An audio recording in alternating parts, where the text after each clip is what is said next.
আসসালামু আলাইকুম দর্শক, আশা করি সবাই ভালো আছেন। আমরা আজকে আসছি গিয়া খুলনার সিমেন্ট্রি। এখন এইটা হচ্ছে গিয়া দুধ ঠিক দিচ্ছে, এটা খুব ফেমাস, দেখতে পাচ্ছেন আপনারা। এটা হচ্ছে মনসুর। আসসালামু আলাইকুম দর্শক, আশা করি সবাই ভালো আছেন। আমরা আজকে আসছি গিয়া খুলনার সিমেন্ট্রি রোড সাহেবের কবরখানা, যেটা এইখানে একটা বিখ্যাত চা আছে, এটা খুবই ফেমাস। এই এলাকা থেকে শুরু করে অন্য এলাকা থেকে ওনার কাছে চা খাইতে আসে। বাবুল ঘোষের যে চার দোকান, সেইখানে আসছি। এটা হচ্ছে গিয়া সিমেন্ট্রি রোড সাহেবের কবরখানা পার্টি সেন্টার, যেটা এটা ঠিক অপোজিটে চার দোকান। আমার এখানে দুধ চা, লাল চা সবই পাওয়া যায়। এই দুধ চাটা ফেমাস। আমরা আজকে এটা খাইয়ে দেখবো কেমন কি দাম, আপনাদেরকে জানাবো এবং আপনাদেরকে আর কি কি আইটেম ওনার কাছে আছে পাওয়া যায় সেগুলো জানানোর চেষ্টা করবো। চলেন এখন চা কত করে কাপ?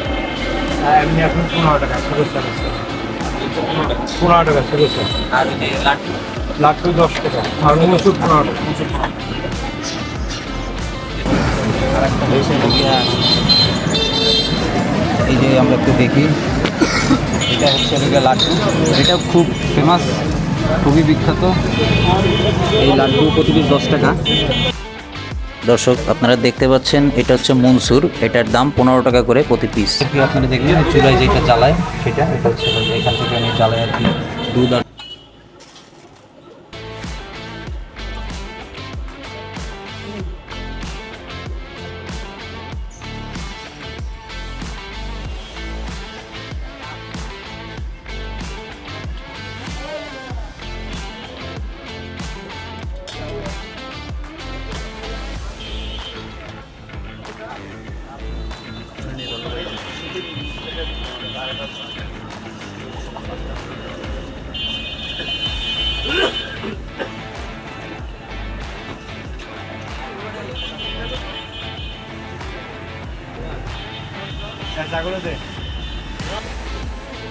দর্শক, এই হচ্ছে বাবুল ঘোষের সেই চা, দুধ চা। এটার দাম 15 টাকা।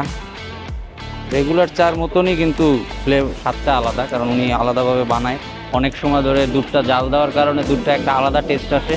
সাথে এই চায় কিন্তু একটু চিনির পরিমাণ বেশি। আপনারা যারা চিনি কম খান তারা বললে উনি বানাই দেবে। তো স্বাভাবিকভাবে চিনিটা একটু বেশি দেয়, কারণ সবাই একটু বেশি মিষ্টি দিয়ে এটা খাইতে পছন্দ করে।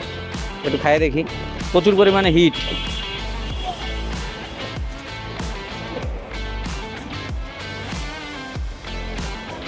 একদম অরিজিনাল গরুর দুধ ইউজ করে, এবং অনেক সময় জ্বালানোর কারণে যে ফ্লেভারটা হয়, যে দেখতে পাচ্ছেন যে লাল একটা, যে শরটা জ্বালাতে জ্বালাইতে লাল হয়ে গেছে, যার কারণে এই বেশি যত জ্বালানোর কারণে আর বেশি দুধটার স্বাদটা একটু বেশি ভালো লাগে।